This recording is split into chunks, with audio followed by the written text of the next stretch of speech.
Hello everyone, welcome back to the class and this is me Ankita Kabra.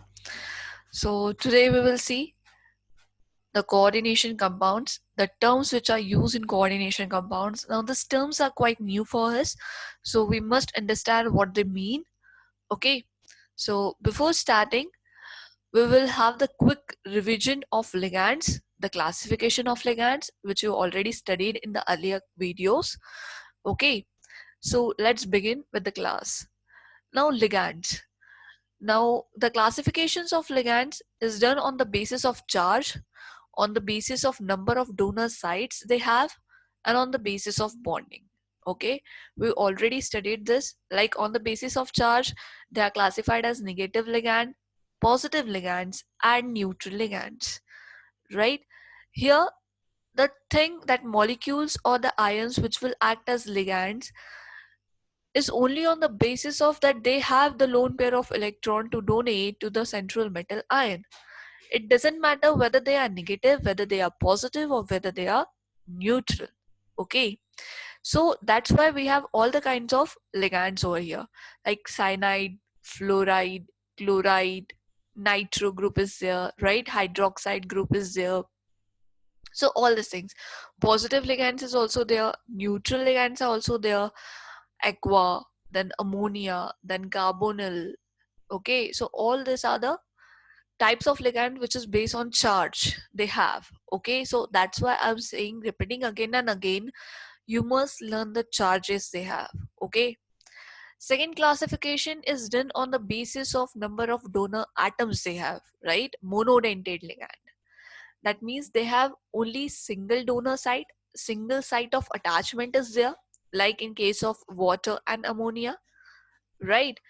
Then we have bidentate ligand where it has two sites of attachment, right? Two donor atom, that indicates there are two donor atoms which can donate its lone pair of electron to central metal ion in this way, right?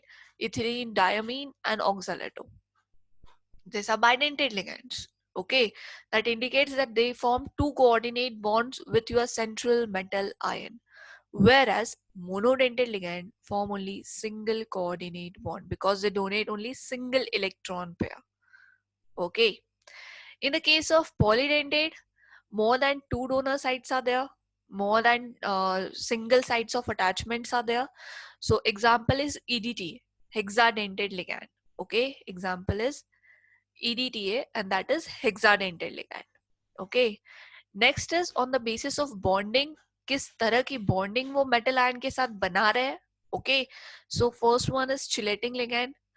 We already seen that कि bidentate or polydentate जो ligand होते हैं, they can form more than one coordinate bond with your central metal ion. So in that way they are able to form a ring-like structure which is known as chelates, right? In this way, here nitrogen is the donor atom.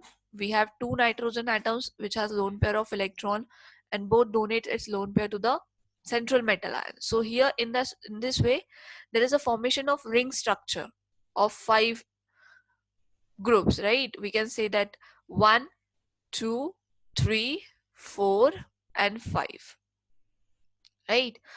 So in this way, this structure is known as chelate, and the ligands which are going to form such ring-like structure, they are known as chelating ligands. Okay. Next is ambidentate ligand. What is ambidentate ligand? Monodentate ligand, which contains more than one coordinating atom. Okay, matlab they have more than one donor site or more than one attachment site, but either of can form coordinate bond with the central metal ion. ऐसे ligands जहाँ पे एक से ज्यादा donor atom हो, right? Both are capable of forming a coordinate bond with metal ion, but at a time only single atom can form a coordinate bond with your metal ion. Okay, example हमने देखे थे, nitro is there. देखो यहाँ पे oxygen bond बना रहा है और यहाँ पे नाइट्रोजन बॉन्ड बना रहा है. So in this way this is ambidentate ligand. In this case sulphur electron पे डोनेट करके बॉन्ड बना रहा है अगर सल्फर नहीं करेगा तो कौन करेगा? नाइट्रोजन करेगा, लेकिन दोनों में से कोई एक ही करेगा, दोनों नहीं करेगा at a time. Okay, here cyanide में कार्बन डोनेट करेगा या फिर नाइट्रोजन डोनेट करेगा, दोनों में से कोई भी एक करेगा, right? So such type of ligand are known as ambidentate ligand. Just memorise the examples. Note कभी कभी पूछे जाते हैं, तो you must keep this thing in mind. Okay, so moving forward, I hope this much is clear to every one of you. Ligands are very important guys, very very important. Okay, charges याद रखना है. कौन सा ligand bidentate है, monodentate है, एम्बीडेंटेड है, polydentate hai. This thing you have to remember, because the question maybe came like, classify the following ligand as monodentate, bidentate, polydentate, ambidentate, okay, or positive ligand or negative ligand, in that way. So better you have to keep all this thing in mind. Okay, now there are different terms in coordination chemistry which we will study now. First one is coordination sphere. Now, what is this coordination sphere is, right? We all wonder about it. हमने एक example देखा था जब हम starting में पढ़ रहे थे कोऑर्डिनेशन कंपाउंड के बारे में, दैट इज CuNH3/4 डाइपॉजिटिव, राइट? ऐसा कुछ एग्जाम्पल देखा था हमने. Now this is known as coordination entity. Okay, coordination compound, coordination entity. Now what is this coordination sphere then? So it is the central metal ion and ligand. Now we all know this is central metal ion, right? And this one is our ligand. So when this ligand and central metal ion are enclosed in a square bracket, this square bracket, okay, this is they are collectively known as coordination sphere. Here one more example is there, K4FeCN/6. Now Fe is central metal ion, right? Cn is ligand over here. Now the ligand and the central metal ion, or we can say that the ligands which are attached to the central metal ion, they are enclosed in the square bracket, right? And then they are collectively called as coordination sphere. So this square bracket is nothing but it is coordination sphere. Okay, here the square bracket is nothing but this is coordination sphere. Now what about this ion then, which is written outside the square bracket? That is known as counter ion. That is known as counter ion. Why this is known as counter ion? Because this is ionizable group.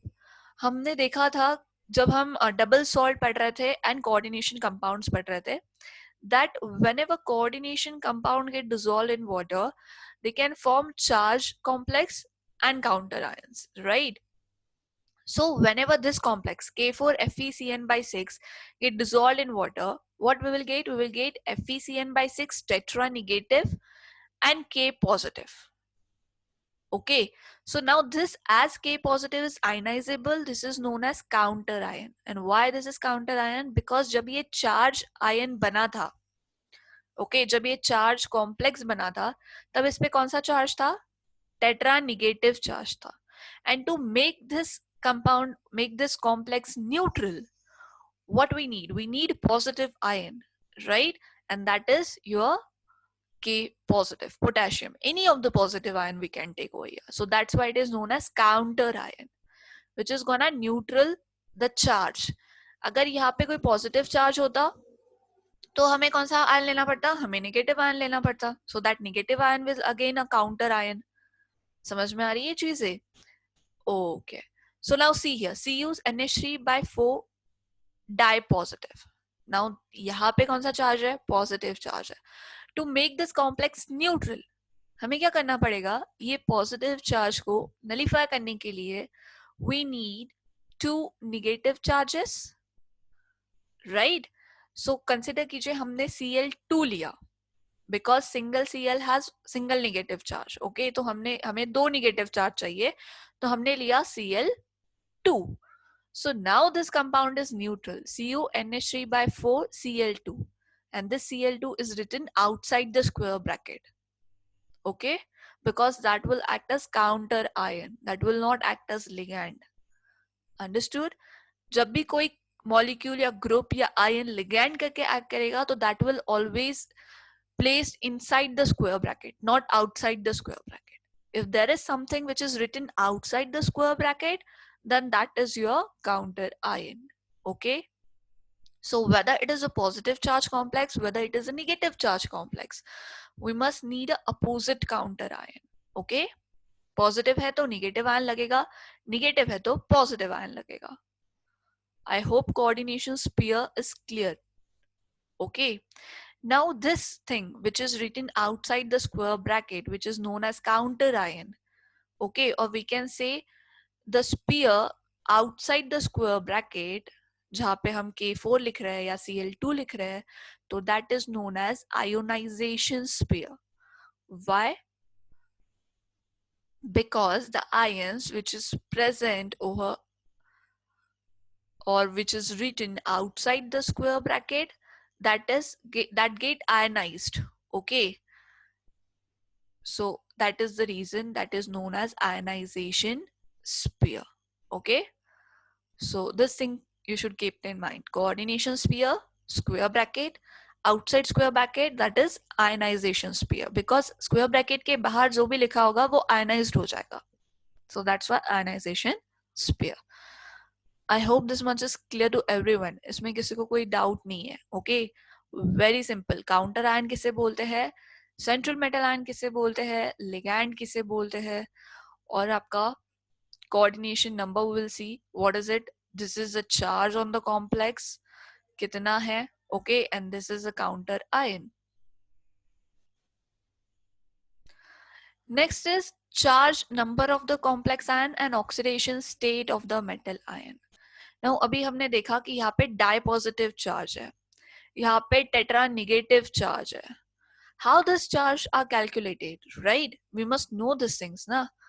So now we'll see that net charge जो होता है ना आपके complex के ऊपर, net charge which is residing on your complex ion is its charge number. वो क्या है उसका? That is its charge number. And how this charge number is calculated? It is calculated as an algebraic sum of the charges which is carried by your central metal ion and ligands. Now see, square bracket के अंदर हमने लिखा था central metal ion, that is Fe, and ligand, that is Cn by 6, right? And here we have written the charge number, because that is the charge on your complex ion, which is known as charge number.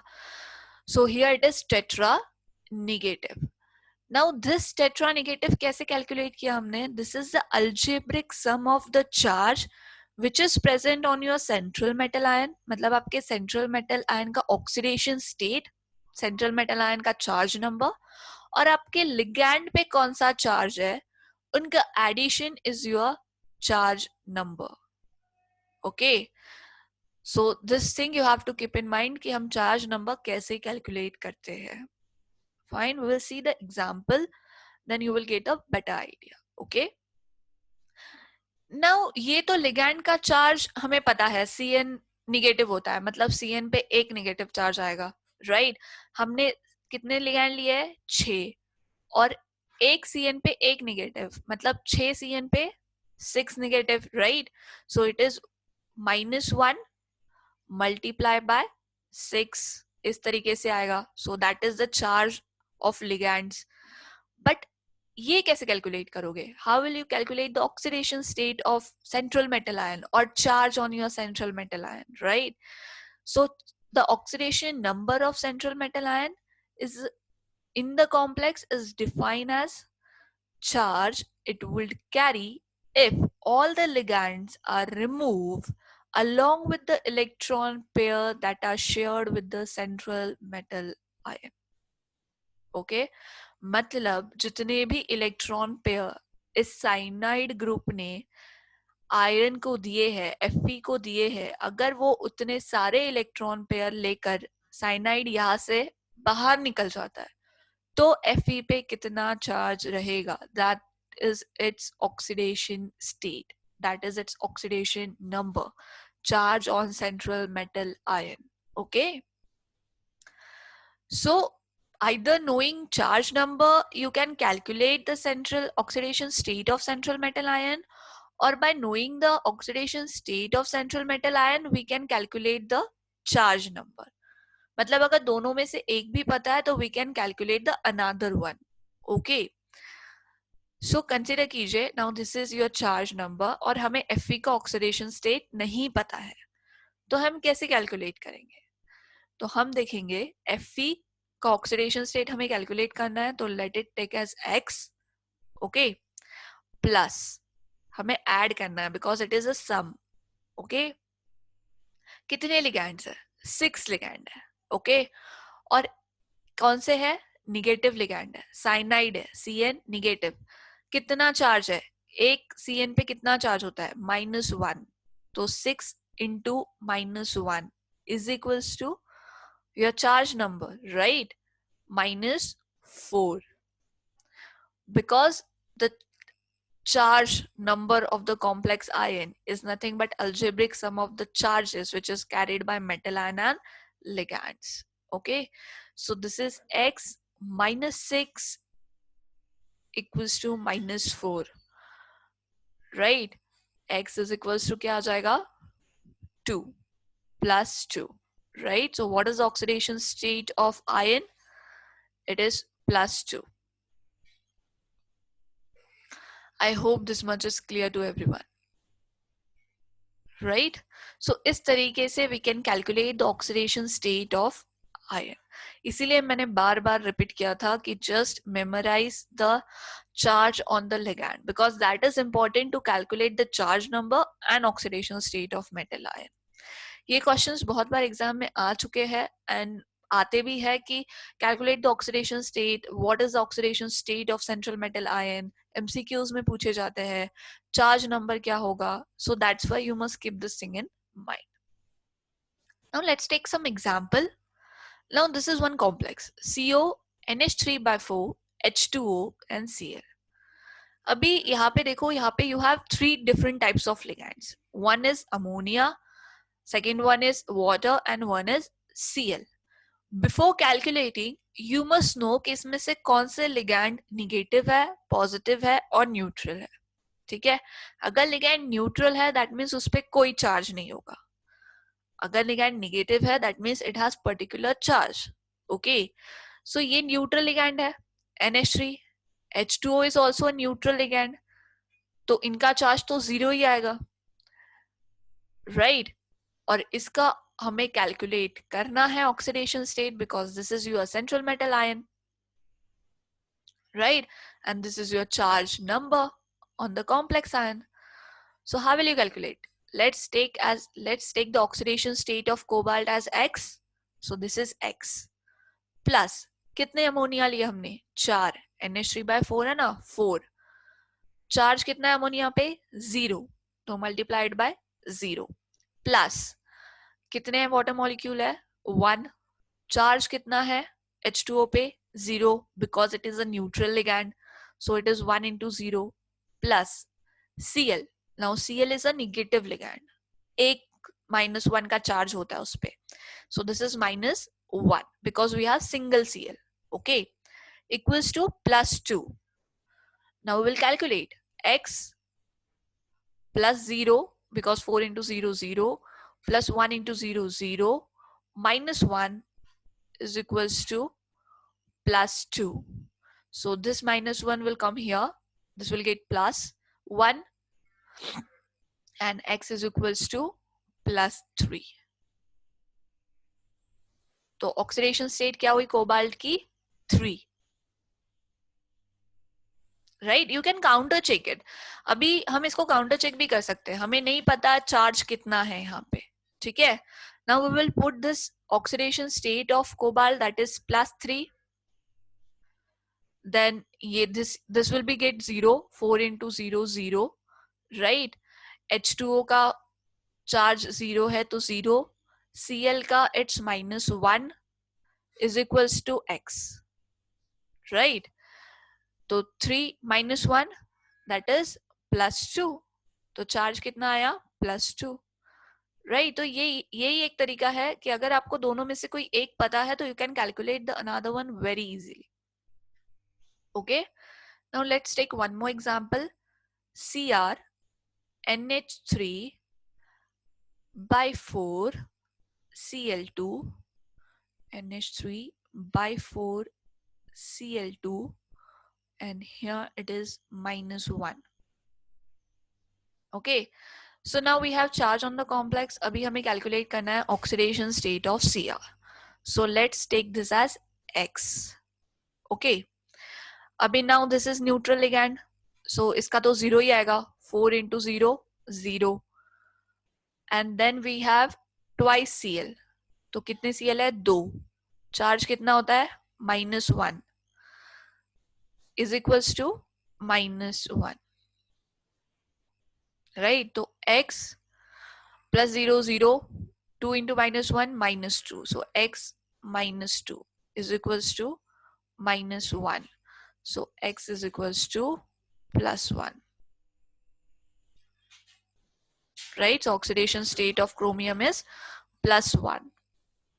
So in this way you can calculate the oxidation state or the charge number. Now let's take the example CuNH3 by 4 di positive. इसमें हमें calculate करना है oxidation state of copper. तो हम कैसे calculate करेंगे? Now see, now you have to use some tricks over here, क्योंकि जब एमसीक्यूज में क्वेश्चन आते हैं तो हमें ट्रिक्स यूज करने पड़ते हैं. हमारे पास इतना टाइम नहीं है कि हम इतना लंबा कैलकुलेशन करें. ओके, सो सबसे पहले तो ये देखो कि आपके लिगैंड्स कौन से हैं. ये कौन सा लिगैंड है? ये न्यूट्रल लिगैंड है. राइट, मतलब इसका चार्ज तो 0 ही रहने वाला है, नो मैटर कितने भी न्यूट्रल लिगैंड आपके पास है.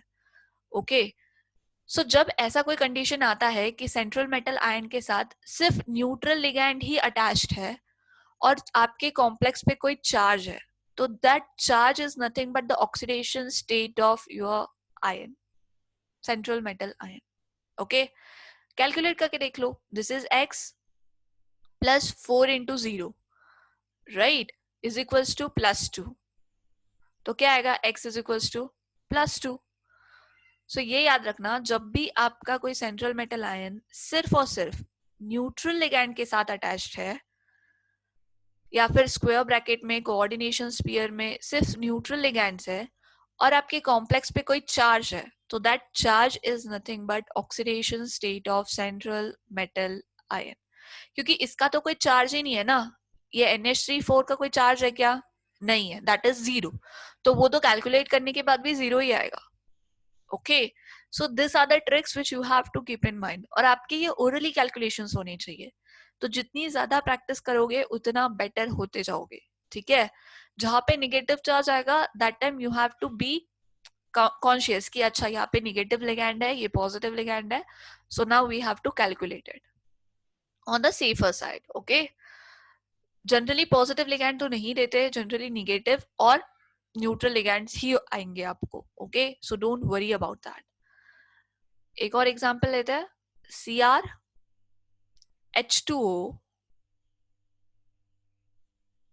H2O by 4 Cl2. ठीक है, नाउ हमें यहाँ पे चार्ज कैलकुलेट करना है. ठीक है, x we have to calculate and okay, we won't calculate x, हम यहाँ पे Cl लिख देते हैं.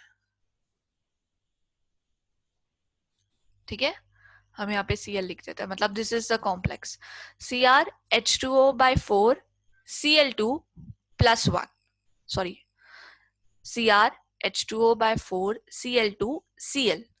ठीक है, तो हमें अभी x कैलकुलेट करना है, oxidation state of chromium. Now what we will do, we will x प्लस H2O by 4 4 multiply by 0 because H2O is a neutral ligand. Then कितने Cl है हमारे पास? 2. कितना चार्ज होता है? -1, right, and add this also plus -1. okay, that will equals to 0. Fine, because अभी कोई charge नहीं है ना कॉम्प्लेक्स पे, it is now neutral complex, so अभी कोई चार्ज नहीं है, इसलिए equals to 0. Just add everything. Okay, तो क्या आएगा, x, ये तो 0 हो गया, this is -2 and this is -1, so x -2 -1 is equals to 0.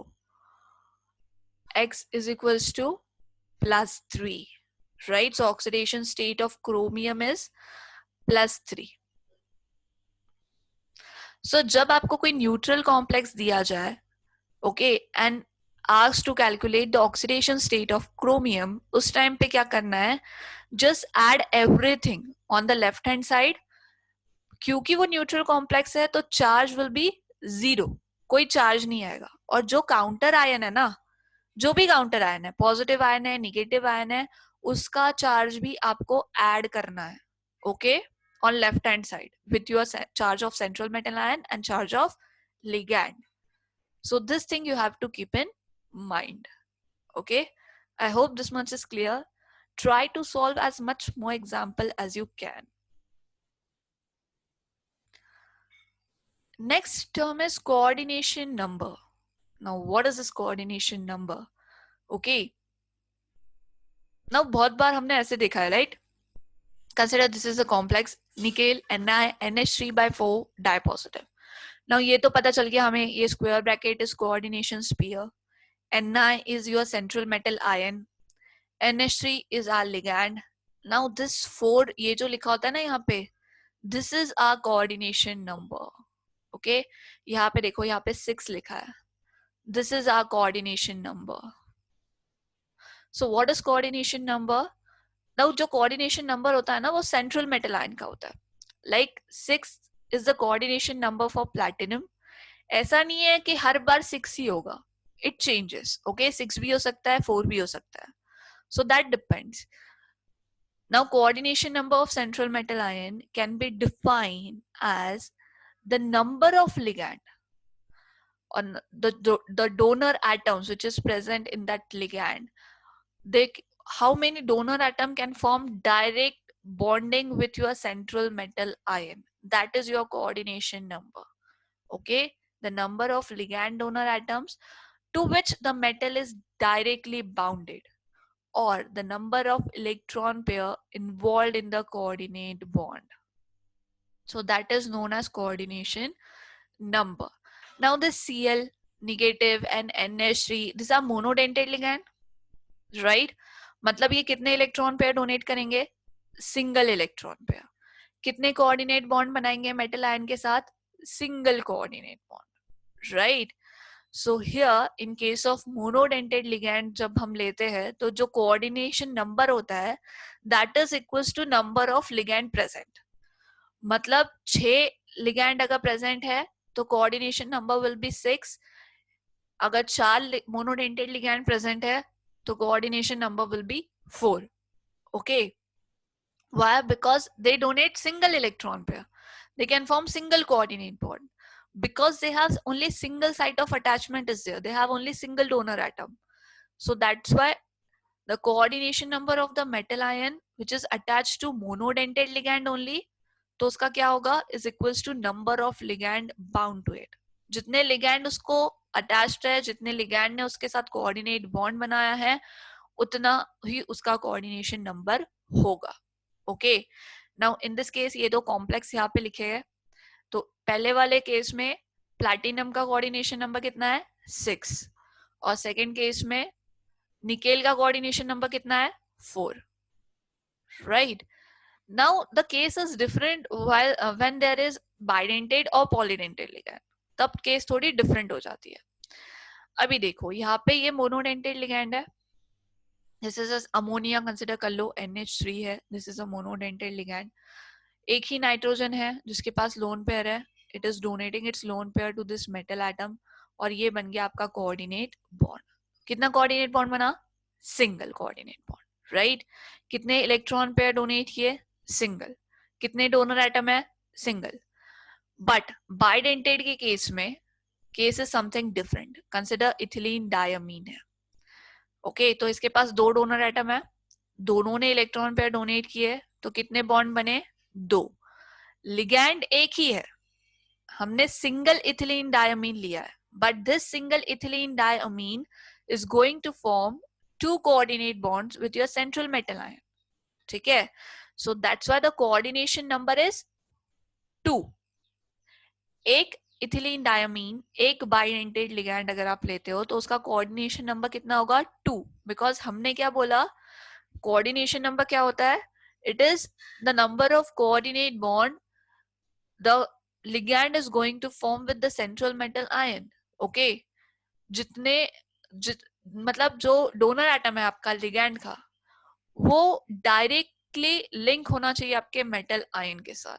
Okay, तो यहाँ पे 2 डोनर एटम डायरेक्टली लिंक्ड है, बाउंडेड है to your central metal ion. That's why the coordination number is 2.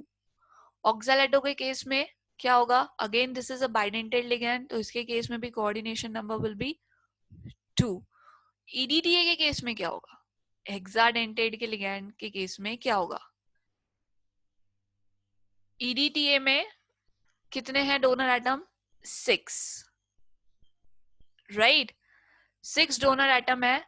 6 donor atom आपका इलेक्ट्रॉन पेयर डोनेट कर रहे हैं to the central metal ion, right? 4 oxygen और 2 nitrogen. So oxidation coordination number क्या हुआ फिर ईडीटीए का? Let me know in the comment section. What is the oxidation number, what is the coordination number when single EDTA is attached to the central metal ion? Okay, now let's take the example given over here. Fe oxalato by 3 try negative. Okay, अभी यहाँ पे हमने bidentate ligand लिया है, कितने? 3. We have taken 3 bidentate ligands.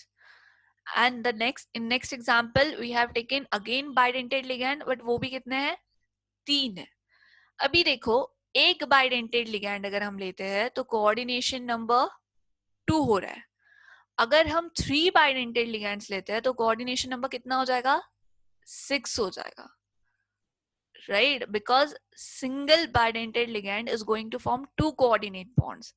तो 3 अगर आप लेते हो बाइडेंटेड लिगैंड्स तो कितने कोऑर्डिनेट बॉन्ड बनेंगे? 6. So the simple way to calculate coordination number when we are using bidentate or polydentate ligand is number of ligand. जितना आपने लिया है वो आप number of ligands लिख लो. मतलब यहाँ पे मैंने 3 ligands लिए, ठीक है? यहाँ पे मैंने 3 ligands लिए. It doesn't mean कि ये coordination number है. Okay, this is not coordination number. In case जब यहाँ पे कोई बाइडेंटेड लिगैंड या पॉलीडेंटेड लिगैंड लिखा होता है ना, तो यहाँ पे जो नंबर होता है that is not coordination number, that is number of ligand, कि कितने लिगैंड प्रेजेंट है. ये कोऑर्डिनेशन नंबर कब होता है? जब आप यहाँ पे मोनोडेंटेड लिगैंड प्रेजेंट होता है.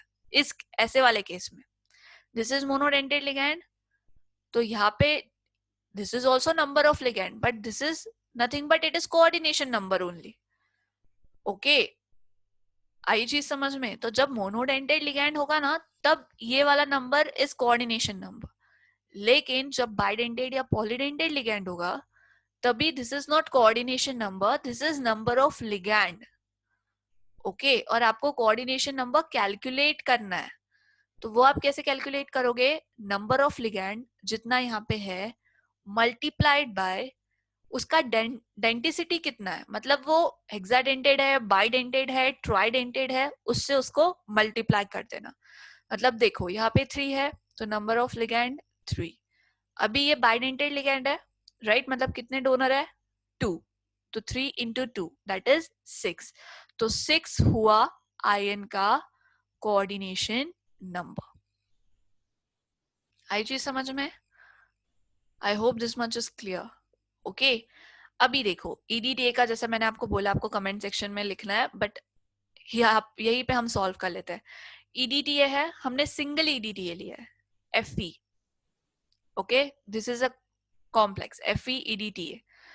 एफई है और ईडीटीए, कितना ईडीटीए लिया हमने? Single. Number of ligand 1 multiply bye denticity कितना है? दिस इज हेक्साडेंटेड, मतलब मल्टीप्लाई बाय 6, तो कोऑर्डिनेशन नंबर कितना हुआ 6। यहाँ पे कुछ लिखा है क्या? नहीं लिखा, क्योंकि ये सिंगल EDTA लिया and that is number of ligand, that is not coordination number. Okay, so ये चीज याद रखना, यहाँ पे जो नंबर है that is coordination number only when यहाँ पे जो लिगैंड है वो मोनोडेंटेड होना चाहिए। जब यहाँ पे बाइडेंटेड और पॉलीडेंटेड लिगैंड्स आएंगे that time that is only number of ligand, तब वो कोऑर्डिनेशन नंबर नहीं है। Coordination number you have to calculate, and how will you calculate? Number of ligand multiplied by density of ligand. Okay, so वो था हमारा coordination number के बारे में। Next is classification of complexes.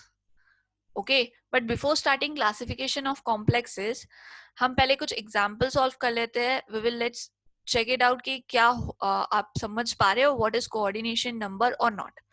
Okay, so मैं एक कॉम्प्लेक्स लिखती हूँ, हम उसका कोऑर्डिनेशन नंबर कैलकुलेट करने की कोशिश करेंगे। ठीक है, CrH2O by 4 Cl2, okay, plus 1. Now you have to calculate the coordination number for chromium. कितना है, कितने लिगैंड्स अटैच्ड है? 4 वाटर मॉलिक्यूल और 2 Cl, दोनों ही मोनोडेंटेड है, राइट? तो 4 plus 2 6, राइट? 6 लिगैंड अटैच्ड है। कॉपर CuNH3/4, अभी कॉपर का कोऑर्डिनेशन नंबर क्या हुआ? NH3/4 है। कौन से टाइप का लिगैंड है ये? मोनोडेंटेड है, so this is your coordination number. तो कॉपर का कोऑर्डिनेशन नंबर है 4। ओके, चीजें आ रही है समझ में?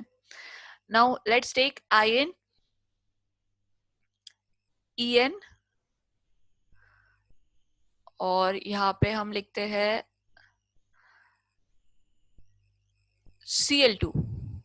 ओके, तो अभी बताओ आयन का कोऑर्डिनेशन नंबर कितना है? Now this is bidentate ligand and this one is monodentate ligand. ठीक है, तो ये तो 2 Cl है, मतलब 2 कोऑर्डिनेट बॉन्ड्स बनेंगे, राइट? तो 2 प्लस अभी En है, En इज बाइडेंटेड, एक En मतलब कितने बॉन्ड? 2, सो 2 plus 2 4, तो आयन का कोऑर्डिनेशन नंबर हुआ 4। ओके, सो इन दिस वे जरूरी नहीं है कि हर बार हमें मोनोडेंटेड लिगैंड ही मिलेंगे, हमें बाइडेंटेड लिगैंड भी मिल सकते हैं, हमें ट्राइडेंटेड भी मिल सकता है, हमें हेक्साडेंटेड भी मिल सकते हैं। Just we have to keep in mind कि बाइडेंटेड है तो हमें कैसे कैलकुलेट करना है, मोनोडेंटेड है तो कैसे कैलकुलेट करना है। ओके, सो इस तरीके से हम कोऑर्डिनेशन नंबर को कैलकुलेट करते हैं। Okay, so now the classification of complexes. Now complexes are classified on the basis of 2 types. First one is on the basis of type of ligands present, किस तरीके का ligand present है। So the first type is homoleptic complexes. अभी इसका क्या मतलब होता है? तो ऐसे complexes जिसमें जो आपका metal ion है that is bound only to one kind of donor groups, मतलब only to single type of ligand, सिर्फ your metal ion is surrounded by single type of ligand, मतलब this is your metal ion cobalt, this is surrounded by single type of ligand that is NH3। अभी देखो यहाँ पे coordination number of cobalt is 6, right? और 6 की 6 ligand कौन से है? अमोनिया। सो एक ही तरह का लिगैंड अटैच्ड है ना कोबाल्ट को, सो that's why it is homoleptic. Now second is heteroleptic. Now अभी देखो कोबाल्ट का कोऑर्डिनेशन नंबर इज 6, सो अगर हम 4 अमोनिया के कॉम्प्लेक्स ले और 2 Cl के कॉम्प्लेक्स ले तो again the coordination number will remain same, क्योंकि हमारे पास क्या है? 4 NH3 है और 2 Cl2 है, कोऑर्डिनेशन नंबर तो 6 ही है ना, right? According to the formula जैसे अभी हमने कैलकुलेट किया। लेकिन यहाँ पे चेंज क्या हुआ है? जो आपका सेंट्रल मेटल आयन है that is surrounded by 2 different ligands, NH3 and Cl. So the complexes in which metal is bound to more than one kind of donor atom or more than one kind of ligand, that is known as heteroleptic complexes. Okay, homo मतलब same, होमो का मतलब क्या होता है same, and hetero का मतलब क्या होता है डिफरेंट। तो जहां पे डिफरेंट लिगैंड्स है दैट इज हेट्रोलेप्टिक, और जहां पे सेम टाइप ऑफ लिगैंड है दैट इज होमोलेप्टिक। ओके, अभी जो हमने एग्जांपल्स देखे आप उसमें से कुछ दे सकते हो, like K4FeCN/6, this is homoleptic और heteroleptic, homoleptic. Okay, FeCN/6, this complex is homoleptic. अभी हमने एक और लिया था H2O/4 and Cl2, that is heteroleptic, right?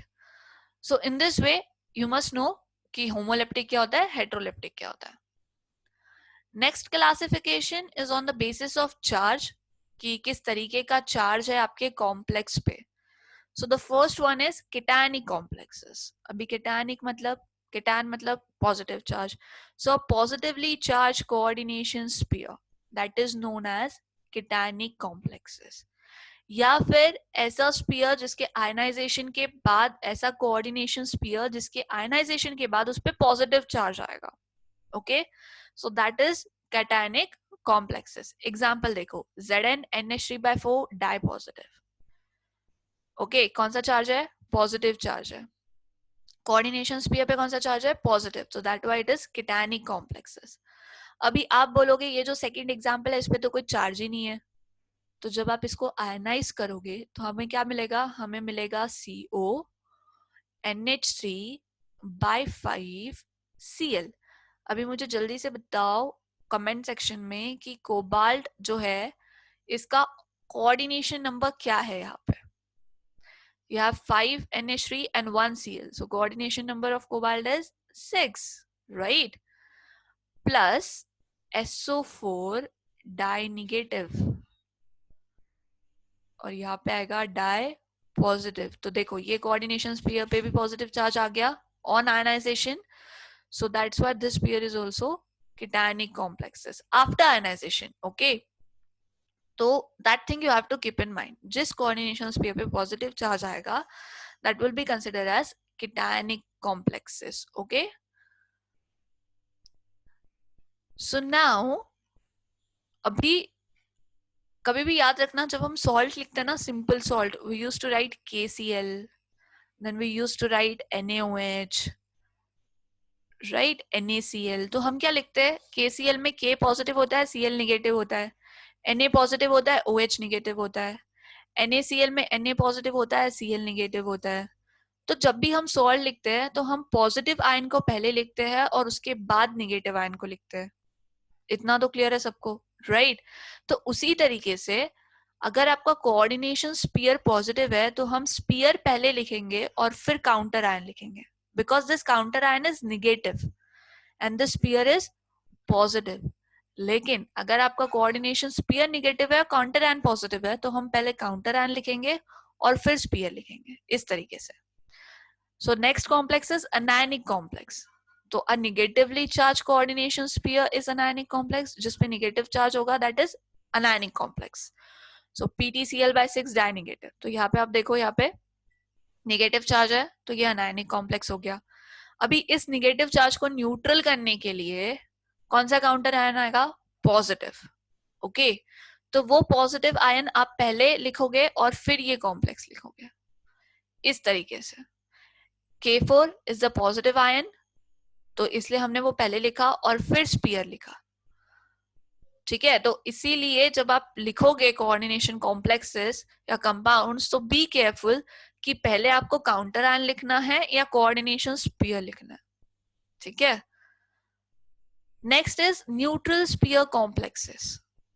अभी न्यूट्रल है मतलब इस पे कोई चार्ज नहीं होगा, they does not possess any charge, ना कैटायनिक कॉम्प्लेक्स, ना कैटायनिक स्पीयर होगा, ना अनायनिक स्पीयर होगा। ओके, मतलब they are neutral, PtNH3/2 Cl2 या फिर निकेल CO/4। ओके, तो यहाँ पे जो चार्ज है that is 0, that is neutral, यहाँ पे कोई चार्ज नहीं है। Okay, so I hope this much is clear to every one of you.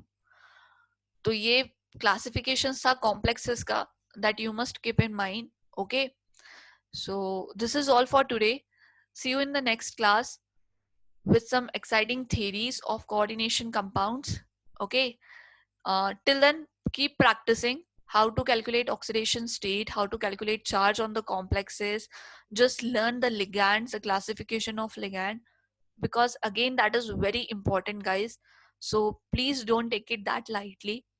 Okay, and see you in the next class. Till then, keep learning, keep practicing. Thank you.